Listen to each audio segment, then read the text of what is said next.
तुम्हाला असं वाटतंय का की तुम्ही सतत फसवले जात आहात, तुमच्या साधेपणाचा सतत गैरफायदा घेतला जातोय आणि तुम्ही सतत लोकांच्या चालाकीचा शिकार बनताय?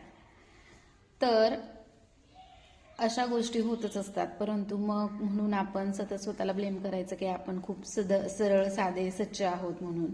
तर नाही, कारण त्या लोकांनी जरी चालाकी केली आणि तुम्हाला फसवलं किंवा तुम्हाला त्रास दिला किंवा तुमच्या मागे काहीतरी कारस्थानं कटकारस्थानं केली, तरी देखील हे युनिव्हर्स जे आहे, हे ब्रह्मांड जे आहे, ते सतत तुमच्या पाठीशी असतं आणि तुम्ही जसे वागता तर त्याचं फळ तुम्हाला अनेक पटीने मिळत असतं. मग एक साधा दुसऱ्याच्या अहिताचा विचार जरी तुमच्या मनात आला तरी तुमच्याविषयी वाईट विचार करणारे हजारो लोक तयार होतात. त्यामुळे निश्चिंत राहा, स्वतःच्या साधीपणावर, सरळ असण्यावर गर्व बाळगा आणि अशी जी लोक आहेत गैरफायदा घेणारी, त्रास देणारी, त्यांना युनिव्हर्स तुमच्यापासून नक्की बाजूला करेल. त्यावेळी मात्र त्रास करून घेऊ नका, कारण हे सगळं तुमच्या भल्यासाठी झालेलं असेल आणि या सर्वांचा तुम्हाला तुमच्या आयुष्यात फायदा होणार आहे.